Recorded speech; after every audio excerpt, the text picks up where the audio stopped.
Coming up on this Big Gay Fiction Fest episode, we're going to find out who done it as we talk about cozy mysteries.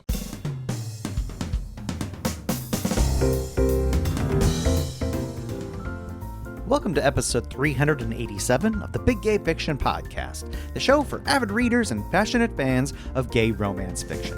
I'm Will, and with me, as always, is my co-host and husband, Jeff. Hello, Rainbow Romance Reader. We are so happy to have you here for the final Big Gay Fiction Fest panel discussion. We've got three authors with us who you would not want to be on the bad side of. If you were, they just might make you their next victim. We've got mystery authors Michael Kraft, Frank Anthony Polito, and S.C. Wynne. Part of what makes this panel so much fun is the range of experience between these authors. Michael's written mystery for 25 years, while S.C., who has written gay romance for a number of years, only started writing mystery 4 years ago. And then there's Frank, who has just released his first cozy mystery. Beyond talking about the genre overall, we're also going to get the details on each author's latest book. Michael, Frank, and S.C., welcome to the Big Gay Fiction Fest. We're so excited to have you here talking to us about some mysteries. Thank you. Thank you. Hello. Thanks for having me. I'd like to start off by having you each introduce yourselves to our listeners and telling us a little bit about the types of mysteries that you're writing. And Michael, we'll come over to you first. Well, I have predominantly written mysteries with a gay protagonist for, well, a little over 25 years now. They tend to be amateur sleuth mysteries as opposed to cops or detectives. I've done a reporter. I've done an architect. And right now I'm doing a concierge at a rental agency in Palm Springs, a short-term rental agency.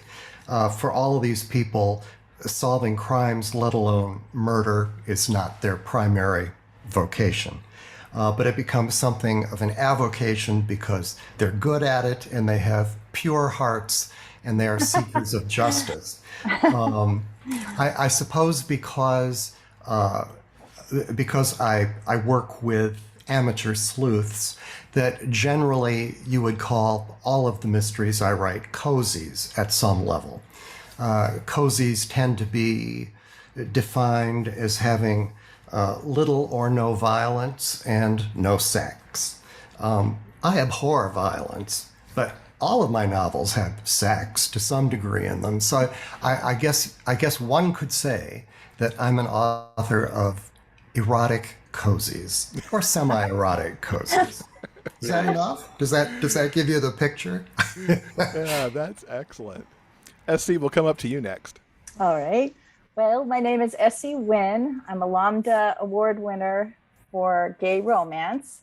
I just started really dipping my toes into mystery, I'd say the last 3 years. I write cozy, but I also write psychic mysteries. Generally speaking, most of my protagonists are one amateur and a cop, but sometimes it's mostly it's that because I have to have a way for them to find out the information, and having a cop boyfriend was very helpful. So that's me. Awesome. And Frank? I'm Frank Anthony Polito, and my new book is called Renovated to Death. It's also a cozy mystery. I am also a Lambda award-winning author of gay romance, which has been sort of my thing up until now. And most of my books are actually about teenagers and young adults. So this book is the first book I've written where they are adults. It features a couple, so there's still romance. One of the guys is a writer, one of the guys is an actor. Funny, I'm a writer, my partner is an actor. I believe, write what you know, it's just easier. And like Michael said, the cozy, no violence, no real sex. I do have some flirtation the way there is among gay men, and I did read one review that said something about, I think they used the word blue. I think they were slightly offended by flirting, so you can't please everyone. But whoa, I do like to put the flirting. romance in. Hello. sexual innuendo, but that's how we operate. So long as there's no sex on page, why can't you have flirting and romance? That's how I see it. Yeah. And I abhor violence, and I don't even like to have people use 4-letter words because I don't know, I'm a prude, I guess.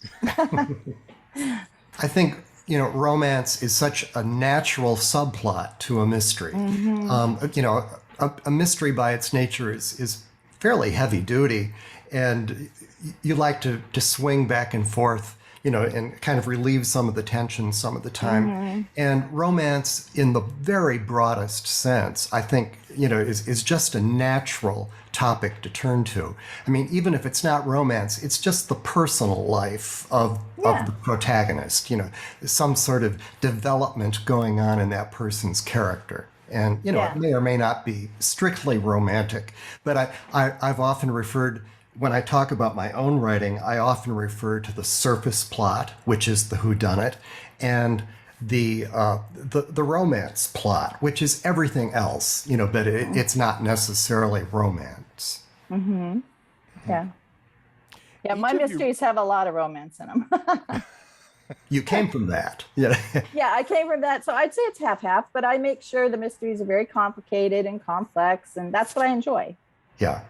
I always go back to this quote from Moulin Rouge, I think it was, where he says, Ewan McGregor says, love is everything. And I feel like, it's the driving force, or the lack of love for, people. Yeah, that too, yeah. Each of you write cozies, and 2 of you mentioned not liking violence. Is that what kind of led you into the more cozy genre instead of, I guess, what you might call the more hard-boiled mystery? Yes. I don't know. I grew up with, Agatha Christie, who didn't, and Jessica Fletcher and all that. And I mean, those are all very much within the cozy realm. To me, that's a mystery. I know we're going to talk, at some point about the difference between mysteries and thrillers and so on, And I mean, I feel that the, traditional classic whodunit is just, those are the kind of stories I want to write. Yeah, me too. I actually, I won't say I was dragged into the cozy world. That's not the right word, but it's my first, and I never really intended to write one, but I hadn't written a book in almost 10 years, and I got a call from my editor, and he said, we're looking for a gay cozy mystery, and we think you would be good at writing it. Do you want to take a stab? So I was unemployed. It was the start of a pandemic. I had nothing else to do. I said, sure. Perfect. Why not? But I also grew up with Encyclopedia Brown and the Hardy Boys, and so I was always a fan of the mystery whodunit kind of thing. Yeah. I just never thought I would be able to weave all that together and come up with something that would be like those. Yeah, but you did. Yeah, and it was fun to do so, as much as it hurt my brain and made me want to pull my hair out and all that. It is fun. It's fun to read, and it's fun to write, and right. I think that's whereas some of the other mystery type things, you like to be scared, but it might not be fun, but it's a different kind of fun. Yeah, definitely. Yeah. And we are going to talk about definitions. This is where we hit that point, Michael, that you alluded to. Where are the boundaries between mystery, suspense, thriller, and then, we've talked even a little bit about the boundaries between cozy mystery and the, hard-boiled kind of mystery. Where does all that kind of fall down? And I'll start with Michael, because he's definitely the veteran here amongst us for having worked in this genre the longest. Yeah. Well, I mean, it seems when I first started writing these that, mysteries and thrillers and suspense, they were all kind of lumped under the umbrella of mystery. like Mystery Scene magazine and all that. It covers the gamut, but people kind of use the term mystery in a very general way. And then I think that's kind of evolved over the years that I've been working at it. And now it seems to be crime fiction, is sort of the umbrella for all of that. But I think a classic mystery, a murder mystery, a whodunit, is essentially a puzzle.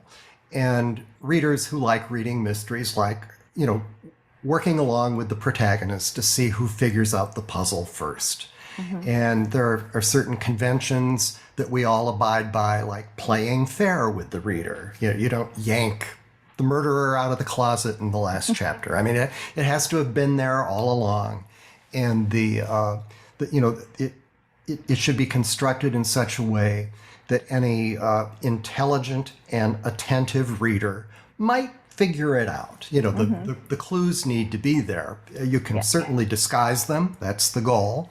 But I mean, to my way of thinking, that's what a murder mystery is.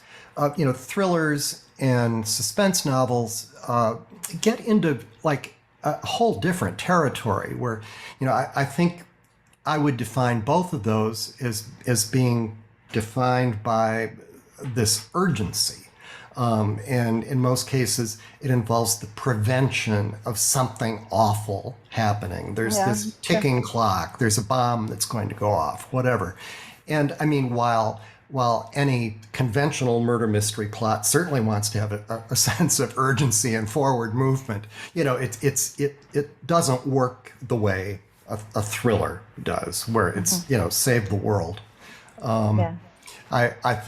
I don't think there is a stock answer or definition as to where those boundaries leave off between and among each other, but we all have a sense of it. Yeah. Well, a mystery doesn't even need a murder. An actual mystery doesn't even need a crime, which is different. Right. But I feel like, and I could be wrong, but because I'm new, the cozy usually is murder. Like I read one and there was literally no murder. And by the time I was done, I was like, I felt ripped off, Cheated. There was a mystery, but no one ever died. And I thought, well, I guess it's a cozy mystery. It's not a cozy murder mystery. Right. Exactly. Yeah. And I've also seen, like, when I was doing research for this, and I know we're going to talk about research, but I remember I watched a lot of Murder, She Wrote, of course, but I also watched an old show that I liked called Heart to Heart. And in that one, right away, we saw someone get killed and we knew who got killed. And then the whole show was about them finding it out. Mm-hmm. So I already knew. It was still fun to watch them do their sleuthing and everything, but I thought, it kind of takes the fun out of it because we already know what happened. Yeah, but Nancy Drew didn't have a bunch of murders in them. True. And they were certainly mysteries. So that's a really interesting plotting or structure issue. Having the murder up front or not. And I mean, I don't know. One of the handbooks I read way back when, pointed out that there are two very important, ultimately very important points that happen within a murder mystery: the discovery of the body and naming whodunit. I mean, and so it's that discovery of the body that is kind of slippery, and some people want to start with some writers want to start with a bang and put it right up front and capture your attention, and that is important. If you want people to be caught by the first paragraph, if not the first page. And so a murder on page 1 is pretty good. But the point is, you've wasted it, that early in the book. And I've always preferred kind of what I would call a traditional 3-act structure. It isn't really a formula. It's just a structural principle that I have always followed, at least in my later writing, where the murder is the climax of Act 1, which I define as Part 1. But you can kill more than one person. Oh, sure. True. Yeah. There So are that keeps it often rolling. there are often complications and multiple murders and so on. Yeah. And then the whole middle part of the book, part 2, that is by and large the investigation, and the stakes get raised. And then there's another crisis at the end of part 2. Perhaps it's a threat on the protagonist's life, or a near miss or something like that. And then part 3 is solving it. But yeah, that whole idea of putting the murder on page 1, while very tempting, when you sit down and you're facing 300 blank pages, does kind of, it kind of shoots the wad sort of early. I'm glad you said that, Michael, because I would agree. I toyed with the same thing, and I have a dramatic writing background, screenplays and plays. And I'm reading one now, a cozy, and it's not page 1, but it's chapter 1.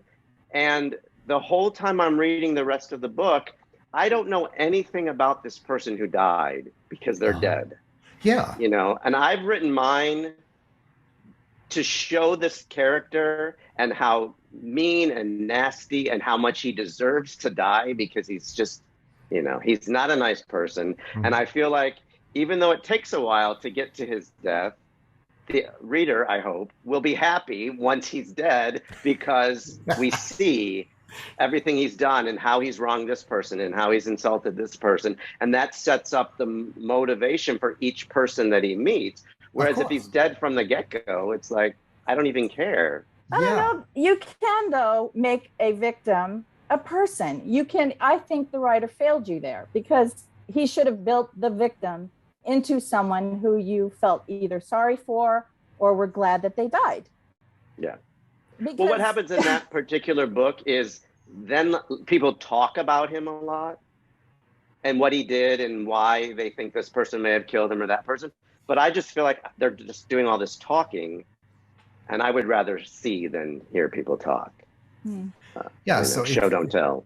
So if the prince, the central murder, if the one that kind of kicks the story into action, if that takes place, at the end, at or near the end of part 1, for lack of a better word, that gives you a few chapters to start out with, where you're showing the normal rhythm of life, who this person is, who this person interacts with. And I mean, obviously the seasoned mystery reader realizes that they're, up front being introduced to a cast of suspects, possible suspects. And that's fine. That's part of the game. But I think another important inflection point of storytelling in general, and I forget the name of the guy who writes about this in terms of screenwriting, the Save the Cat guy, if you've ever heard of that.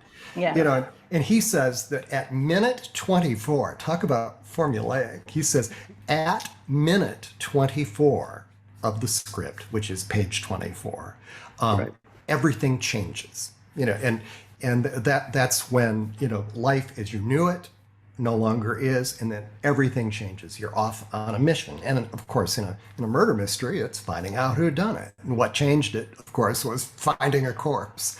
Yeah. I love how you frame setting everybody up, because I think about disaster movies, because, you meet the entire cast of people who are about to go on this odyssey, and then about minute 24, the building catches on fire, the boat turns over, whatever it is, and then you're kind of off and running. And it can be very much the same thing in Body Discovery too. Now you've got your cast of characters. Somebody did this thing, and now it's the race to figure out who did it. And can you figure it out faster than the detective in the book? I guess I kill a lot of people in my books, because this is not a problem for me. Good for you. The more murder, the better. Why not? Why only kill one when you could kill 3?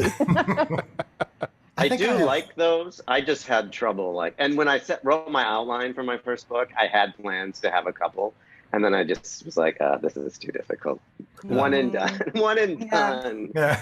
Let the others live. But in terms of heightening the tension and and reaching, that second important crisis that kind of kicks you into the let's solve it stage. I mean, another murder or an attempted murder or a close call is really, such a handy device. Think about it. I really love it when you think that's the killer, that's the killer, that's the killer, and then they get killed, and you're like, oh shoot, that's. I do enjoy that. Yeah. I'm curious for each of you what brought you into mystery. And Frank, you've kind of answered this already, so I'm going to come back to you to see if there's any more to this story. So your agent came to you and said, gay cozy mystery. How long did you think about that, before you're like, yeah, I think I can do that and, flip the other writing that I've done into that genre? Well, like I said, I read mysteries growing up, and I always wanted to do one. So I didn't hesitate to do it, but I did have to, he sent me, it was my editor, and he sent me like a box of Joanne Fluke and, other mystery writers that are published by my publisher. And I read them, and then I grew up not watching Murder, She Wrote. I was in college. I thought it was for old people. My grandmother loved it. I was busy. I never watched. So it gave me an excuse to watch it. So I just was like, yeah, you're always like, yeah, I can do that. But there's a formula. So you have to watch it and you have to try to sort of figure it out. And though I will say, though, television and visual is different than a book. So just because you can watch a, 44-minute TV show, it's not the same once you try. And I also think the thing about, I don't know if you guys find this too, but in a visual, a movie or a TV show, you can show people doing stuff, but in a book, you need to know what they're thinking and what, there's so much more that goes into it. Yeah. And they get away with so much more in the visual that you don't have to explain. Like you can see them rig some device. Yeah. And it does something, but if you're writing in a book, you have to explain how that device is rigged. I'm always saying that to my husband. Now I would have to write like 12 pages explaining that. Yeah. And they can just show it in 2 seconds. And I love exploring those differences between, how stories are told in different mediums. You have movies, television, film, whatever you want to call that, and you have novels. And you also have stage plays, which I think really kind of started it all. That was first. And I was reading an analysis of that very topic once, and it really made sense. Let me think if I can put that back together.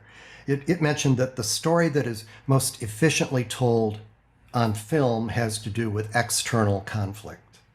And the story that is most efficiently and naturally told in a stage play is interpersonal conflict. And the kind of story that is most effectively or efficiently told in a novel is internal conflict. Yeah. I mean, obviously, you're in people's thoughts. Yeah. And, there are multiple, many exceptions, to that. It's not a rule. It's just a general observation. But I think novelists are constantly borrowing techniques from, playwrights and from screenwriters and vice versa, as these all kind of become not one and the same, but it becomes sort of a continuum. And it's great to think about those things and talk about those differences. It sort of informs what kind of story you can tell. I mean, it's just like when you start out to write a novel. Let's focus it back on that. I mean, I think any writer, I certainly know it's true of me, by the time you write your first paragraph, you've made some big decisions. It's probably in past tense. Is it in first person or third? And the first paragraph will reveal that. But those decisions have a lot to do then with the way you're permitted to tell the story. I mean, writing first person is great. I mean, readers love it. It's like you're telling a story. You're in someone's mind for the whole time.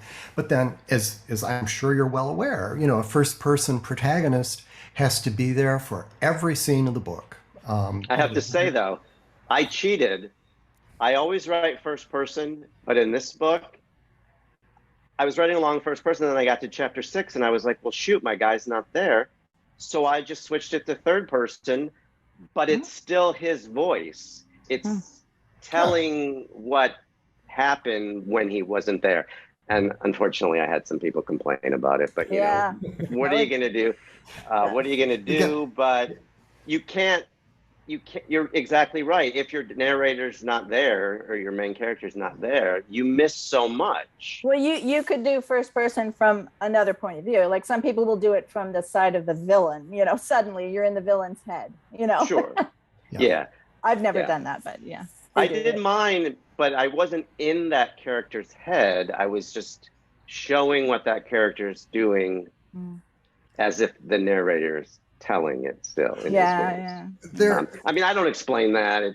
People may not get it, but that's my justification for doing it.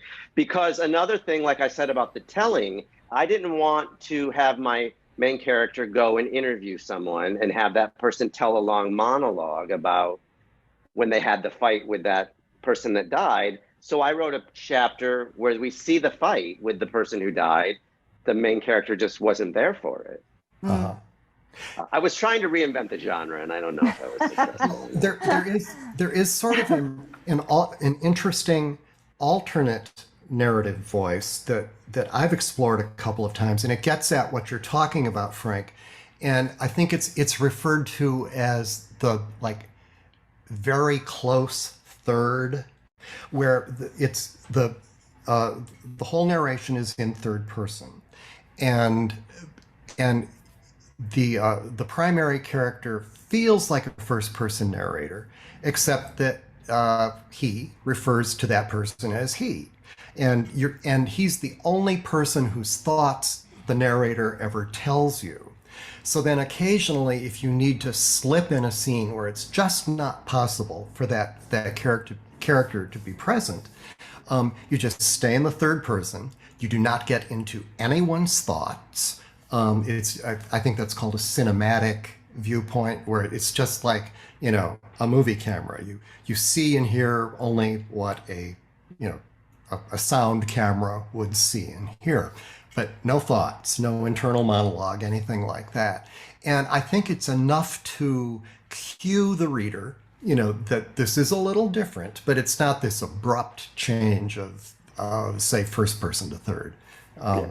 I'm sorry, I somehow hijacked the conversation, and I didn't let you guys that was interesting. say how you got into mystery writing. The POV thing is always pretty fascinating to me. There's different takes on and different little ways to even, you know, use first person. To go back to how everybody got into mystery, SC, you've been in this 3-4 years. What brought you over for the mystery part? What brought you from gay romance to wanting to do mysteries, both, you know, psychic mysteries and I guess what we might call, you know, contemporary mysteries without the psychic angle? Yeah. Well, I love mystery. I grew up watching mystery, reading mystery. I love Dick Francis, Mary Stewart, you know, all sorts of Agatha Christie, all the basics. And I always had some suspense in my, not always, but a lot of the time in my gay romance stories. I was just kind of dabbling in it. But then I was like, you know what? You can do this, you know, just do it. You can always figure out every single mystery you ever watch, you know, or read. I can almost always figure them out. So it's like, just do what you would love to do. And so I jumped in. I have 12 mysteries now. So I've been going full force on this, but I'm also not done with gay romance alone. You know, I love writing just gay romance as well, but I just get bored easily and I like to jump around, but that's what got me into it, probably. That's very cool. And then Michael, for you, what got you started going down the mystery path? Well, yeah, I didn't choose mysteries. The mysteries chose me. It's a little like Frank's story. My first book, which was published 29 years ago, was not a mystery. It was a slim little literary paperback. And it was published by a small gay press in San Diego. And I mean, it never did anything, you know, in terms of sales or, you know, reviews. but it got me over that hump of being unpublished. And so I started working on a second novel, a bigger novel. And I still kind of fancied it as being literature. But it had definite elements of mystery to it. And I finally got lucky in that I landed an agent with a reputable New York agency. And he said, you know what, since you've already said that this has elements of mystery to it, why don't we just try to market it as a mystery? And I know someone who's in the market for gay mysteries. This was in the late 90s, mid to late 90s, and Kensington Books had not published a gay title yet. And John Sconomilio, who's now like the big guy there, wanted a gay mystery series. John is my editor who wanted a gay cozy. Well, there you go. That explains it. Good old John. And so Mitchell, my agent, who knew John, after I had signed on with Mitchell, he got back to me, I think 10 days later and said, I've got a 3-book contract for you.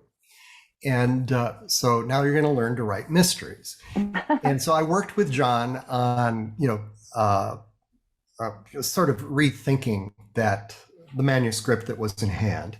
It became Flight Dreams, which was the first Mark Manning mystery and the first gay title Kensington published. And then it was interesting because, it was, billed as being the start of a series. I had to write another. And so, I thought about it, really struggled with it and thought, okay, I can do this. And I came up with this huge, thick book and sent in the manuscript. And, it was like, that's not going to do it at all. And John kind of read me the riot act and said, we will have a body by chapter 5 or page 100, whichever comes first. We will bury the exposition and only dole it out in little bits, bite-sized chunks as needed by the reader to understand the current context of the story, and so on and so on. He kind of spelled it out for me, and it's like, oh, gee, why didn't I think of that? And that and at that from that point forward, the die was cast. I was writing gay murder mysteries and proper whodunits. That's awesome. And I love that you and Frank share John between you as part of your history. That's really cool. I'm curious for each of you, kind of what is the funnest part as you're writing the mystery? Is it stringing the clues? Is it killing the person? What is it? SC, we'll come to you to start that one off. Well, naturally, killing off people is fun. And I sometimes take people who I hate in real life and I kind of write them in and maybe knock them off or just make fun of them. And I also like laying out the red herrings and trying to trick the reader into thinking they know who the person is. And of course, they're wrong. But, I like keeping them guessing. I think that's fun. I love that part when I'm reading and it's like, oh, I fell for the red herring. Darn it. But then I also like it too when I don't get it figured out, but I can easily track back and go, oh, well, of course that's who that is. Yeah, exactly. Frank, how about for you? You got your first mystery under your belt now. What was the funnest part? Well, I think with all my books, this is, I think, my 5th book. The fun for me is I, always base the character on me. And the other characters are people that I know. And the places are places that I know or where I live. But I take, 3 people and combine them into one. And, for me, it's fun to like, what part of this person can I take? What part of this person? And it's even more fun when people read it and they're like, oh, I know who that is, or I know who that is, or why did you say that about me? And I'm like, that wasn't you.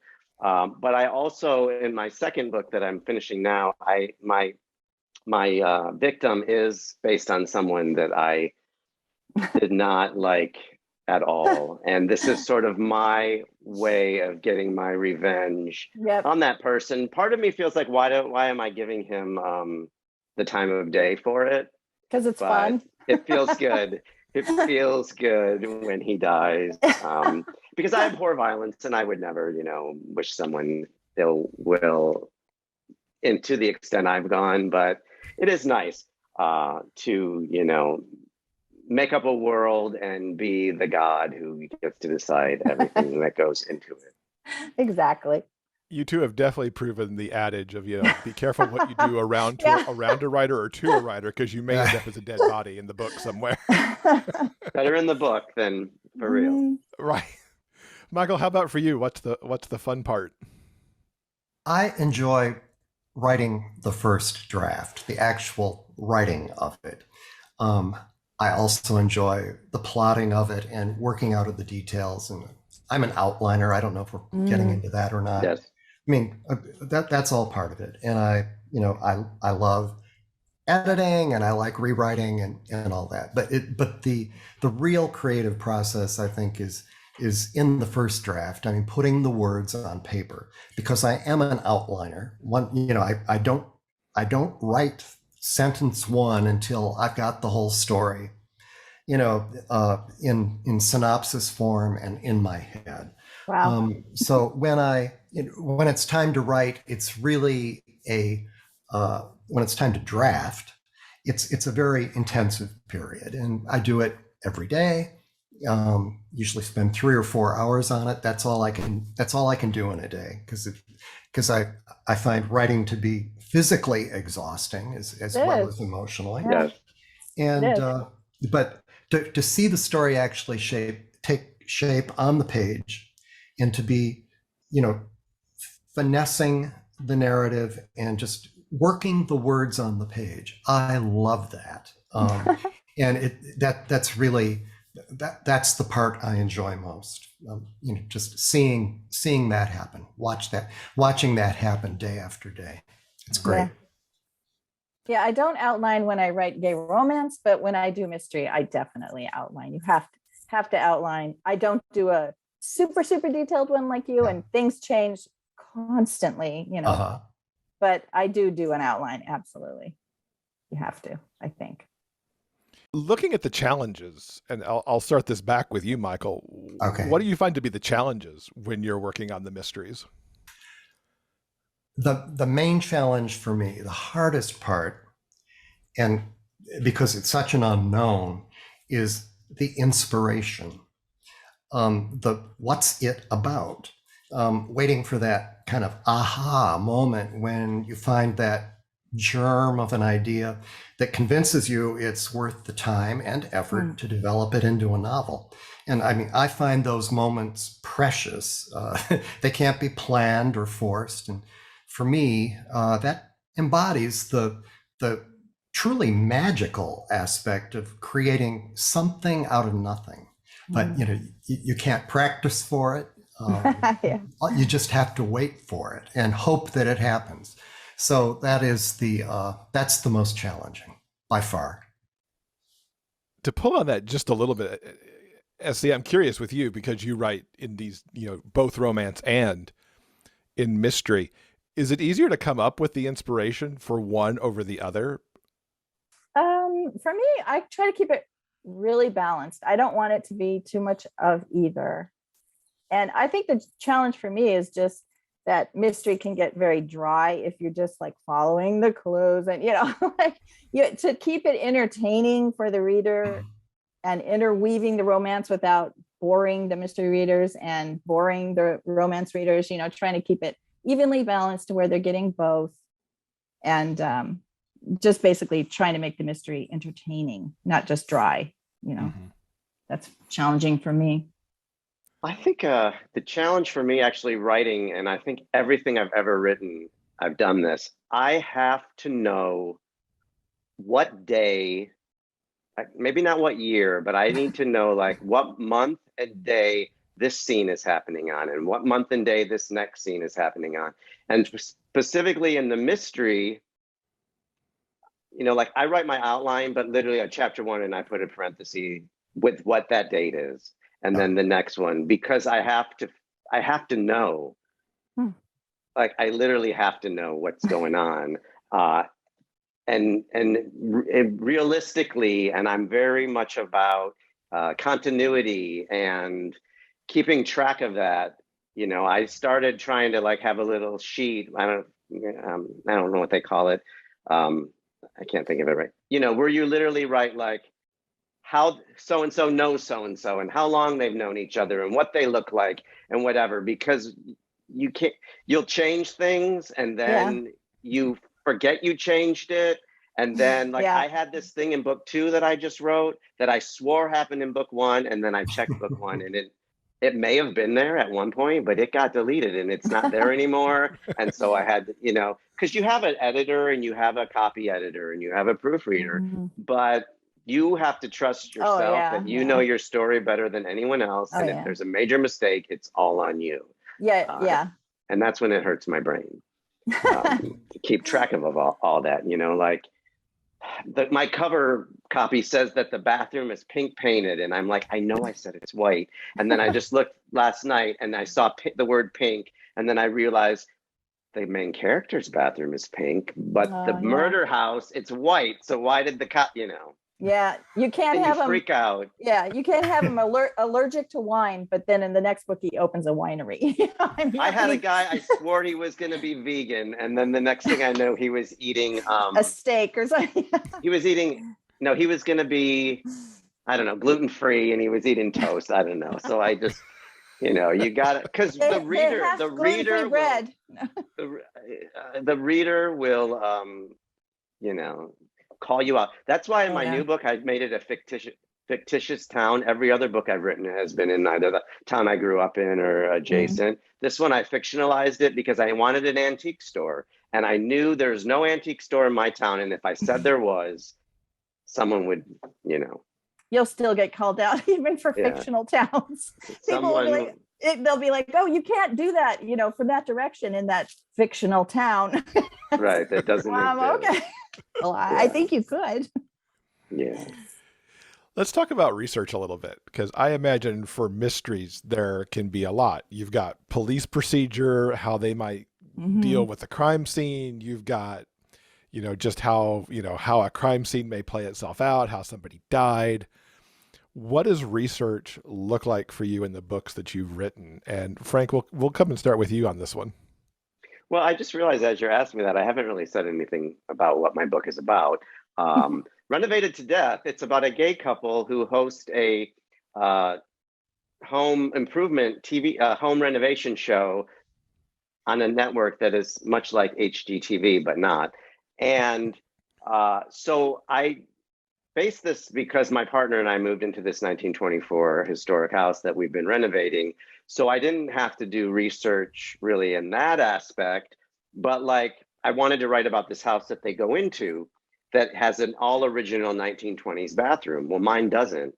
So I had to go online and see like what was in an all original 1920s bathroom. And I tried to find pictures because why rack your brain trying to imagine what it looks like if you can actually see what it looks like? So I did that. And then I do have a friend from high school who is a police officer. So, you know, I would message her and I really wanted to know, like, if this guy got caught for doing this, you know, what would his sentence be? You know, is this illegal?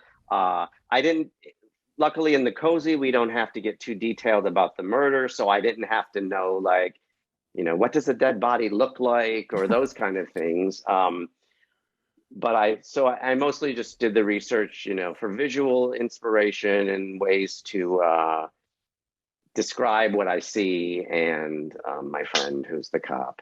You know, I love the idea. I hear about writers who like, they'll sit down and they'll interview people. And I was like, if I had that luxury, well, we were also in a global pandemic, but it would be nice if you could like have coffee date with a real cop and they could tell you the ins and out of this. But I also find like, if it doesn't pertain to what I'm writing, you know, I don't need it.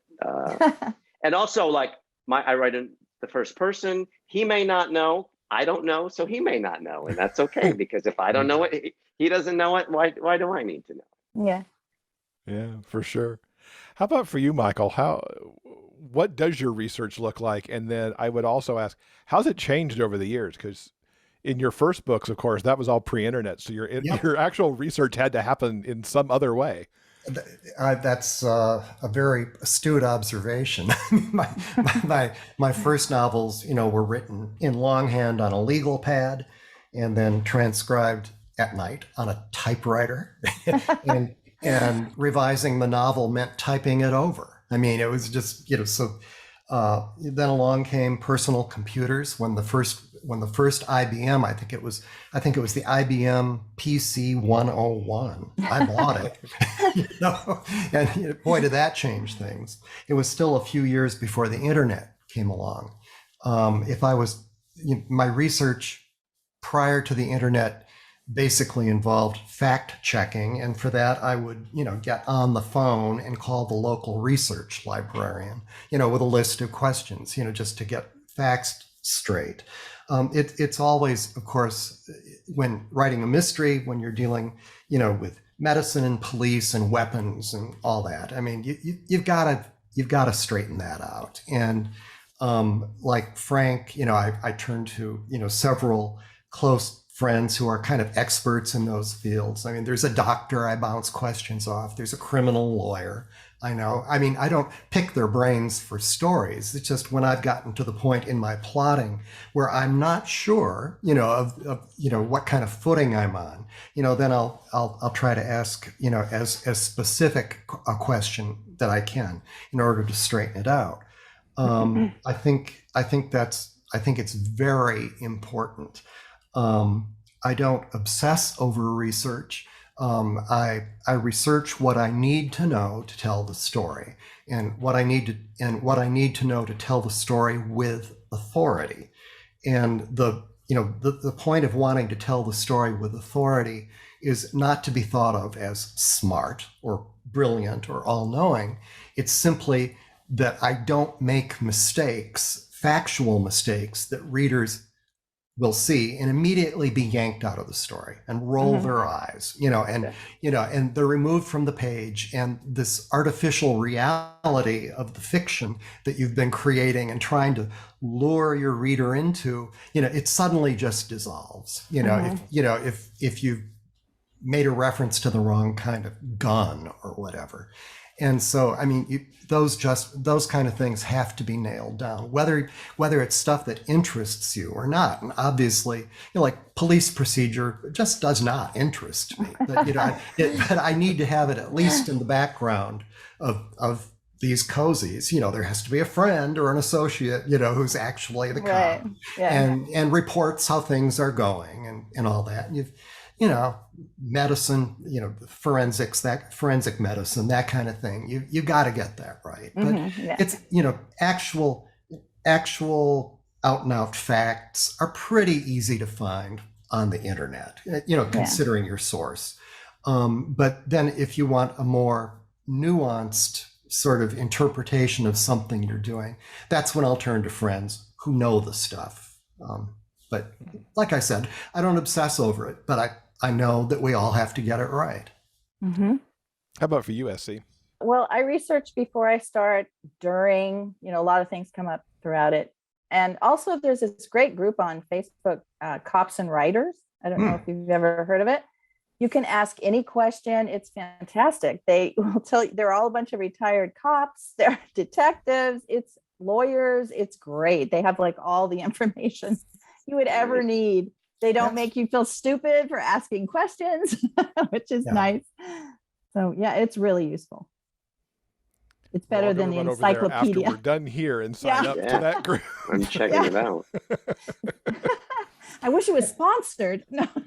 And the people I do choose to lean on for fact checking, they're not at all annoyed by it. They seem to really love kind of playing a role in it. And then they always end up on the acknowledgements page, and they love that too. So yeah, that's great. That's good. What would you say has been the most interesting kind of nugget of information that you've gotten out of your research? And SC will just come straight back to you for that one. This one was hard for me. I was trying to think because I research a lot I've written a ton of books, and I was like, what's one thing I know a lot more about poisons than my husband would like me to know. But I mean, basically, I don't know. I've learned a lot of different things, but I'm not good at like recalling these things. Maybe you guys could take this question. Well, it's interesting that S.C. brought up poisons, because I mean, I think any cozy mystery writer occasionally resorts to them. And I mean, there's a wonderful series of how-to books that I think Writer's Digest has, it's like, poisons for mystery writers and all that. And everything's cross-referenced, and, it's a lot of good information. But I think the novel that taught me most regarding things I needed to research was in my Mark Manning mystery titled Boy Toy, and it dealt with mushroom poisoning, which I know absolutely nothing about. And that did require a lot of digging and a lot of fact finding. And it's interesting, once you get into it, it almost starts to suggest directions to go with it. And I mean, I've never even especially cared for mushrooms, so the idea of people going out in the woods and plucking these things off at the bottom of logs and then taking them home and eating them is sort of, mind-boggling to me. But it made for some really good plot points, and I know a lot more about mushrooms than I would have before. It's always dangerous to know the mystery writers, because they can get you with all the research they do. Frank, what was a good nugget of research you got out of Renovated to Death? Can't remember why exactly I was researching this, because I don't think I ended up using it, but I did learn that rigor mortis is not permanent. I don't know why I ever thought it was. It basically only lasts for 24 to 84 hours, according to what I read. And so they use that to determine how long someone has been dead, because like I went on a road trip the other day with my partner, and we kept seeing all these poor, unfortunate dead animals alongside the road. And every once in a while, you'll see like the poor little raccoon on its side, and its legs you can tell it's totally stiff. And then other times you'll see them and they just look like they're peacefully sleeping. So it makes sense that it doesn't last forever. But for some reason, I always assumed it did. I don't know why. And then the other thing I did learn while researching my second book is that a Burberry cashmere wool scarf can cost $1,500 to $3,000. And I don't know who would ever spend that kind of money on a scarf, but I did learn that. Good to know. Even better if you turned it into the murder weapon. Well, died by said expensive scarf. Touche. But that would be easy. Be easy to find the killer, because who could afford that scarf? That's Exactly. true. That's true. Exactly. You would have a limited number of suspects there. Let's talk a little bit about your latest books. And Michael, we'll start this with you. You've got Desert Getaway. Tell us a little bit about Dante and Jazz, what they get up to in this book, and kind of where the series may go too. Okay. There's a little bit of backstory to Desert Getaway. It started with Palm Springs Noir, an anthology published by Akashic Books this past July, a year ago July. And but I first got the an email out of the blue from the editor, Barbara DeMarco Barrett, asking if I was interested in taking part in this, because I live very near Palm Springs. And that was 3 years ago. And my first reaction was, well, noir isn't really my thing. I haven't written noir. But, at the same time, I thought, it's just a short story. Try it. It might be fun. And it was. I loved it. I came up with two main characters in the short story. The short story was titled VIP Check-In. And it was very well received. And I mean, I just knew as soon as, again, this goes back to my little speech about inspiration. It's as hard to be inspired to write a short story as it is to be inspired to write a novel. I mean, you have to come up with the idea. And as a novelist, I've always kind of thought that short stories are sort of like a waste of inspiration. You only get 20 pages out of it when you could get 300.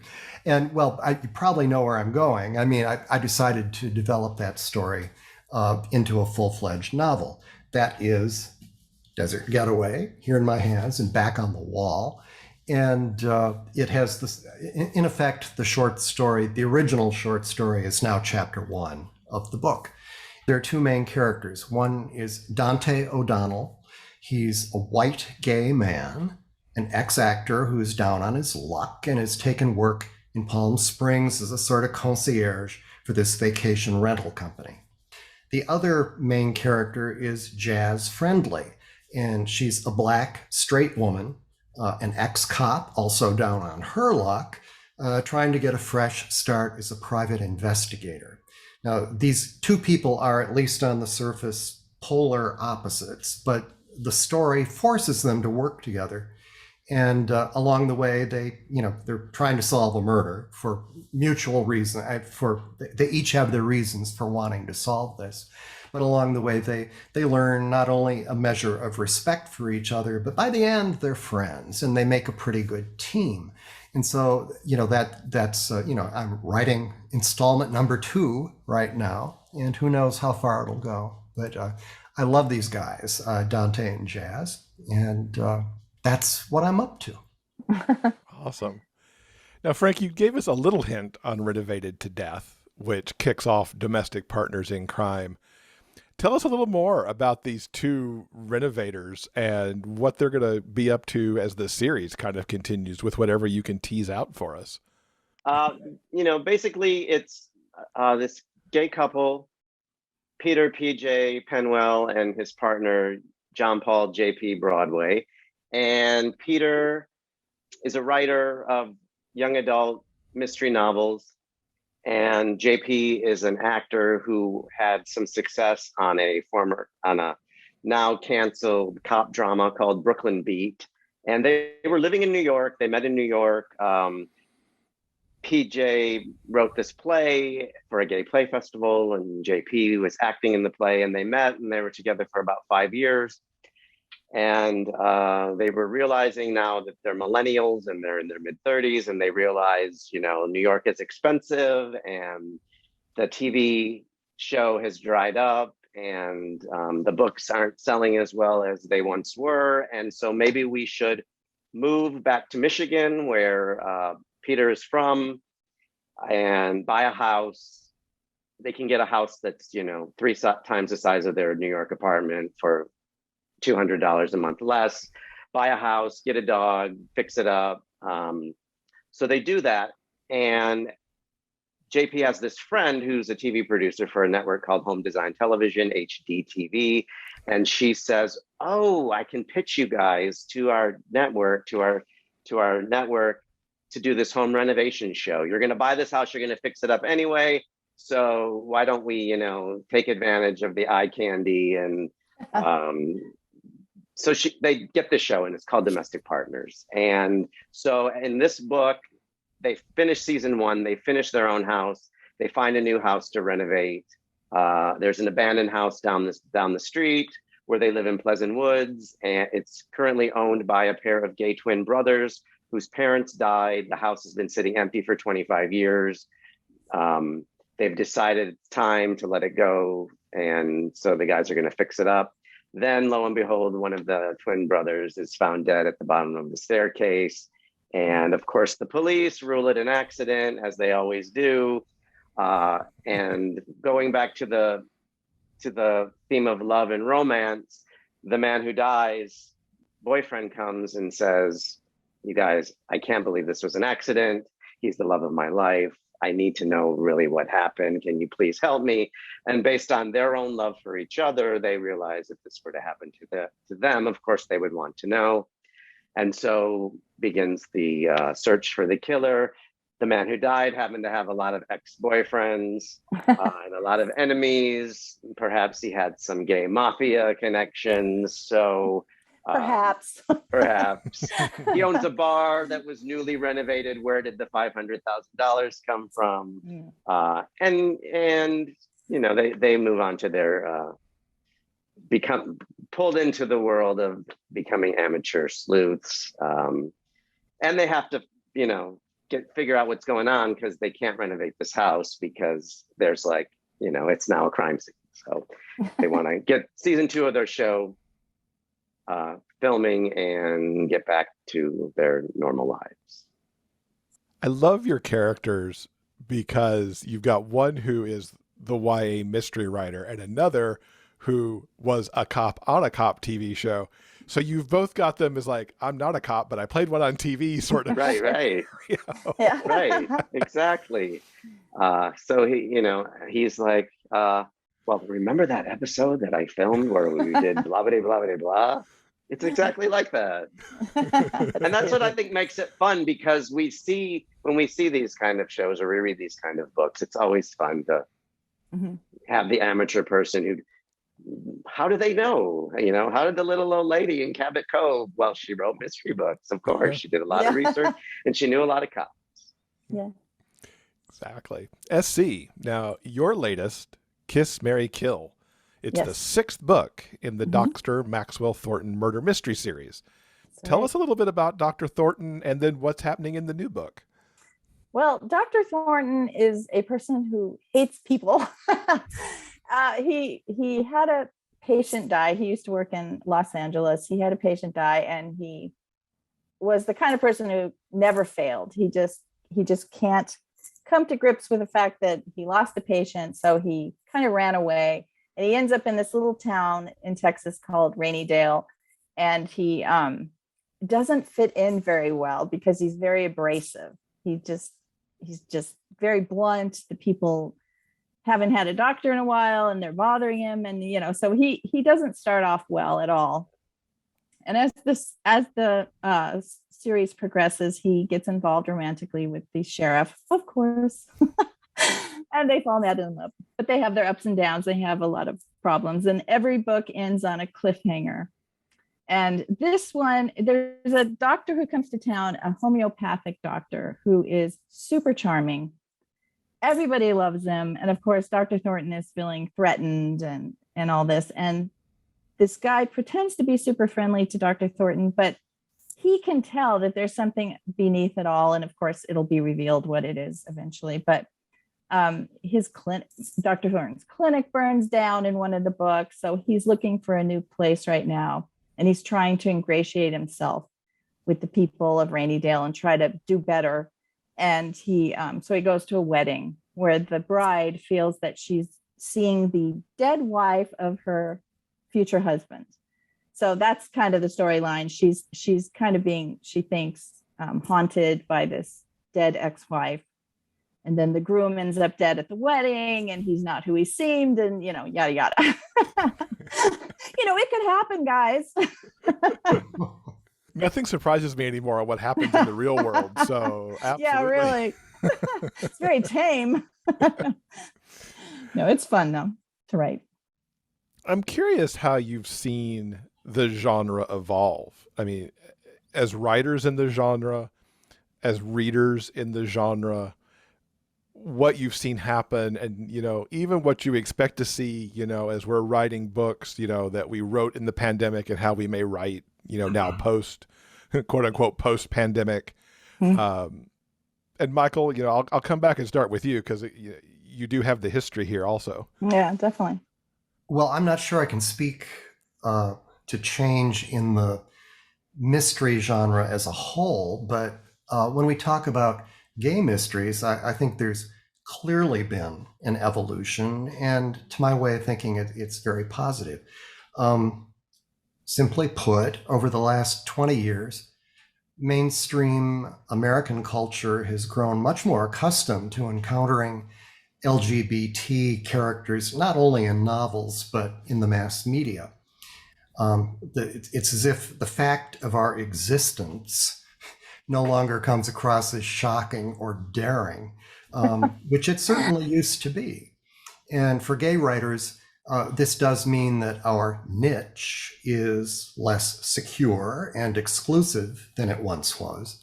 But to my way of thinking, there's really no downside to that.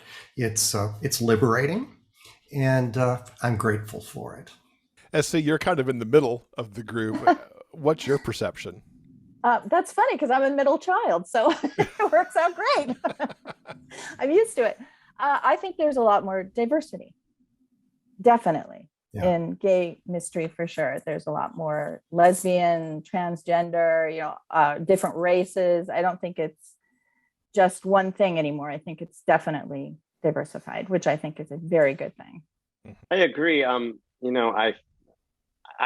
haven't read a lot of cozies. I haven't recently read a lot of mysteries, but I have found since writing mine, like I remember when I started writing mine, I thought, I didn't realize, Michael, that you had written gay mystery for Kensington, but I knew Kensington mysteries, and I thought they were always, or the majority were all about, for lack of a better, little old ladies.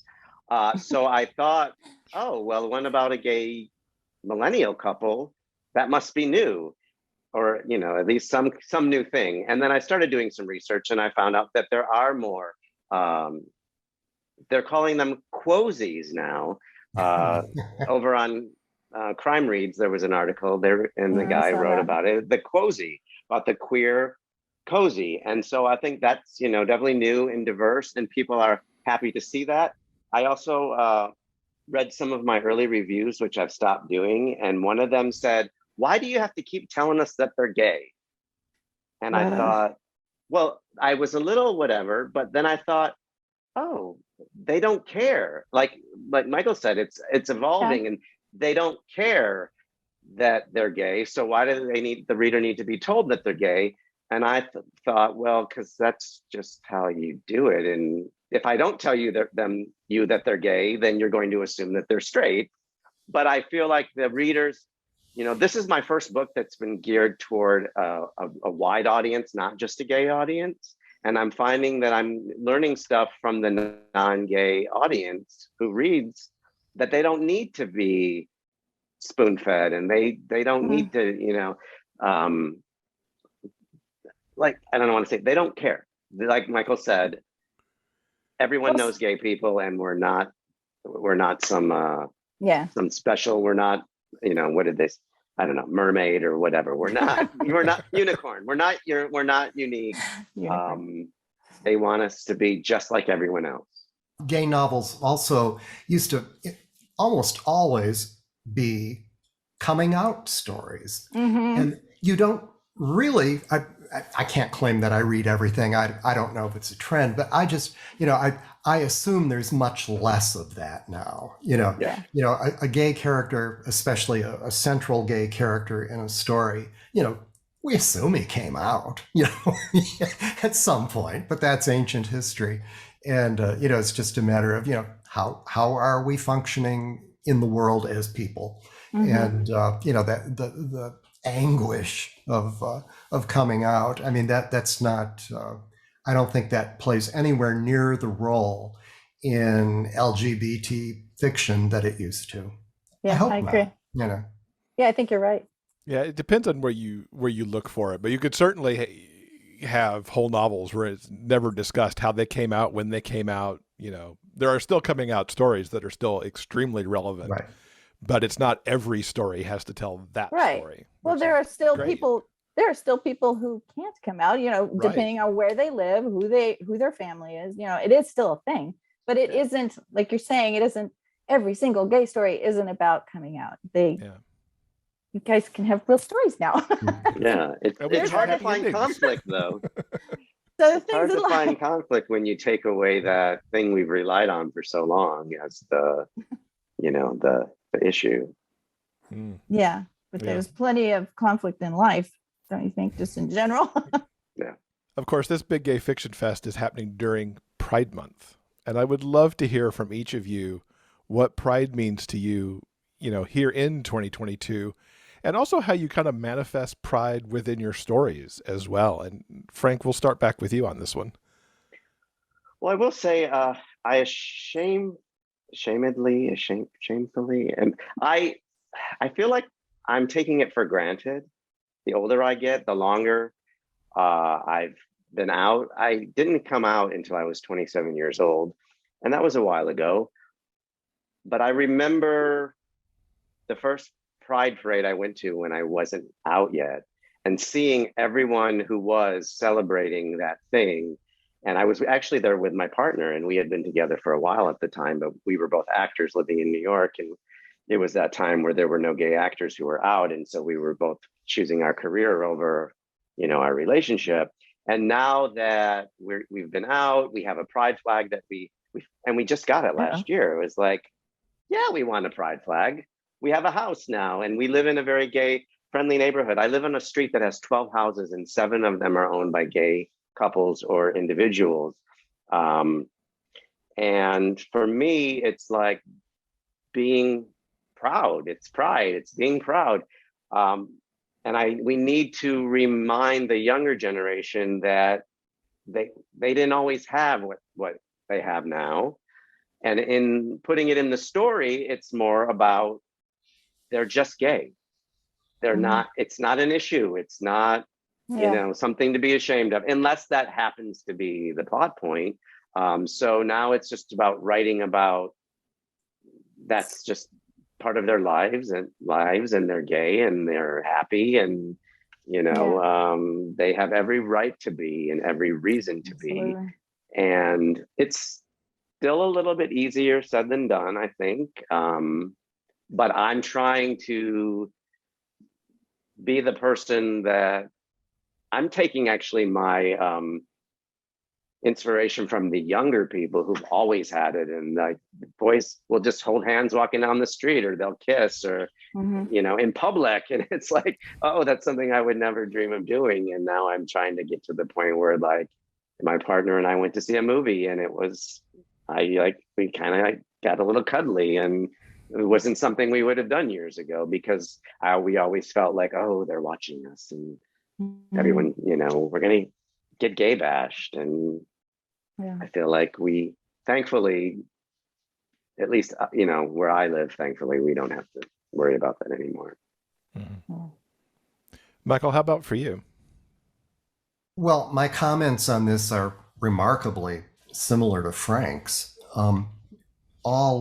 Virtually all of my novels have featured a gay man as a first-person narrator, and but I've moved that Viewpoint character far beyond the issue of coming out or struggling to fit in. These protagonists of mine now don't struggle with their gayness; they just happen to be gay. And they're generally well assimilated into the surrounding mainstream culture. And that's not only a point of pride for me, but a point of strength and clarity.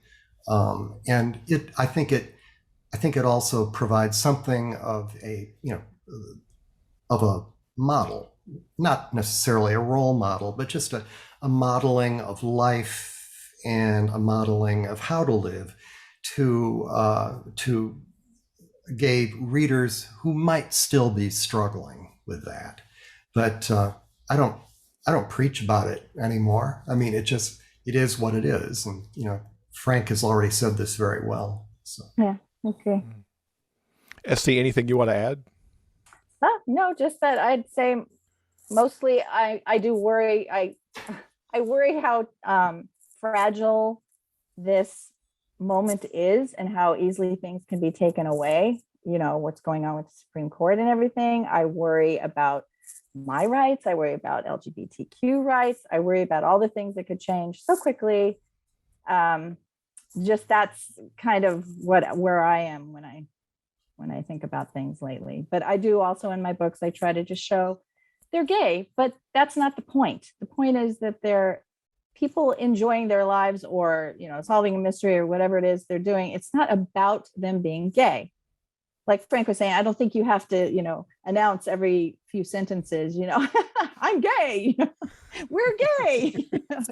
Well, even the way I was just thinking about it now, like I have a gay couple that I introduce and I say, Miguel and Ricardo, a gay couple. No, I just say a couple. Right. The readers just need to know they're a couple. And because it's 2 men, they're gay. Figure it out. Yeah. Back in the day, though, we had to say that. Yeah. And we don't have to say that anymore. We don't have to make excuses. We don't have to spoon feed. You just say there were 2 women. They're walking up the street holding hands and she kissed her on the cheek. they're lesbians. We don't have to tell you that. We will get it. Trust the readers. Yeah, I agree. As we get close to wrapping up here, I'm curious. Of course, our listeners should go pick up all of your books to dig into some mystery. I'm curious who you would recommend in the gay mystery genre for our readers to pick up if you've got an author or two you think would be great to recommend. SC, who are a favorite or two of yours? Well, I think it goes without saying Josh Lanyon.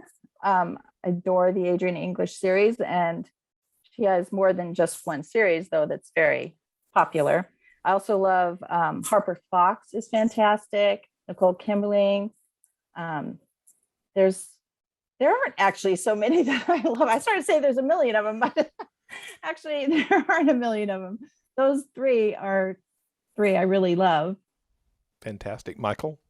Ooh, I always hate doing this. I mean, at one end of the mystery spectrum, well, this isn't gay. At one end of the mystery spectrum, there's Agatha Christie. And then somewhere near the other end is Michael Nava, just an absolute pro. And he happens to be a friend, and I'm happy to recommend his novels. But I enjoy reading both of those ends of the spectrum and everyone in between. And I just really don't want to take it any farther. Frank, any names you would drop? I know you said you haven't read too many, but I know you did some reading as you were, preparing to write your own. Yeah, I haven't. And part of it is I don't like to read other writers because if they're better than me, they make me feel inferior or I steal their stuff. But one that I did come back to that I read a lot while I was researching in the beginning, there's a writer by the name of Lee Hollis. It's actually a pseudonym for a guy another Kensington author named Rick Kopp, and his sister, they write together, and her name escapes me. It's Holly, I think is where they get Hollis. But I really enjoy Lee Hollis's. He has a series. Her name is Poppy Harmon, and she is like a older middle-aged Jessica Fletcher type woman. She lives in Palm Springs and the Desert Sands Mystery, I think they're called. And I really like his writing because he does that thing. That's where I got it, where he does 100 pages of all the setup and getting to know the characters and getting to know who the ultimate victim becomes, so that when that person dies, you either are, you're happy that they're dead, and then you get to see all of the buildup of, why it might have been this person, and why it might have been that person, why it might have been that person. And then there's always Joanne Fluke. She's just a lot of fun with her many,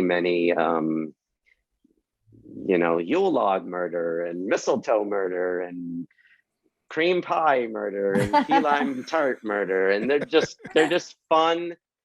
They are books my grandmother would read, and that really makes me happy because she's gone and I miss her. Aww. So as we're passing the halfway point of the year, I'd love to know what's coming up next that readers could look for either towards the end of 2022 or moving into 23. Frank, you mentioned a second book in your series. Is that going to be late 2022 or 23 or? It will be out exactly 1 year from now. Book 2 in the Domestic Partners in Crime series, called Rehearsed to Death. And the basic plot is the guys are on hiatus from the TV show. Peter PJ has a play that's being produced at the local community theater starring JP, his partner. And there's a really nasty diva director who just gets under their skin, and he likes to wear a really long, flowy Burberry cashmere scarf that he flips around his neck and ever so dramatically. And a lot of people who are not fans of the guy either, and he does end up, dead. There's no mystery that someone's going to die. It says right on the cover copy. So that book will be out next June, right in time for Pride next year. Fantastic. SC, how about for you? Obviously the Dr. Thornton that we just talked about, but also the third cozy, the Kip O'Connor cozy series. That one's coming out at the end of, I think, June. And then I might write a gay romance, just standalone kind of thing, because I didn't used to write series, but I started writing a lot of series the last few years. But I like to write standalones too. That's how I started. And I just think it keeps it fresh. You don't have to remember every single detail. So that's what's coming for me. Perfect. And Michael? I'm working on the next Dante and Jazz mystery. The first one, Desert Getaway, was just recently published. So the second one, in terms of being out there, is probably a year away. I would say sometime early in 2023. The working title is Desert Deadline. And as that suggests, it's about an author, but a romance author. The queen of romance has rented a fairly large guest house in the Palm Springs area because she needs to hunker down and grind out the seventh and final installment of her very, very popular romance series. And there's a video deal tied to it and all that. Let's just say things don't go as planned. Definitely something to look forward to into the end of this year and next year. Frank, Michael, and S.C., thank you so much. I have adored this conversation. Thank you for being at this Big Gay Fiction Fest. Thanks for having me. Happy Pride, everyone. Yeah, happy Pride. Likewise. This episode's transcript has been brought to you by our community on Patreon. If you'd like to read the conversation for yourself, simply head on over to the show notes page for this episode at biggayfictionpodcast.com. The show notes page also has links to everything that we've talked about in this episode. And if you'd like to keep up to date with the show and recent releases in our genre, check out the Rainbow Romance Reader Report, the weekly dispatch that delivers the latest news right into your inbox every Friday. Go to biggayfictionpodcast.com/report for more info. Thanks again to Michael, Frank, and SC for talking about mysteries.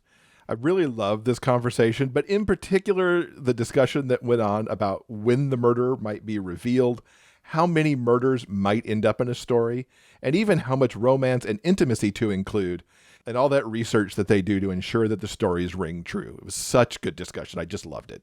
All right, I think that'll do it for now. Coming up on Monday in episode 388, it's the final episode of the Big Gay Fiction Fest as we present the Big Gay Fiction Book Club selection.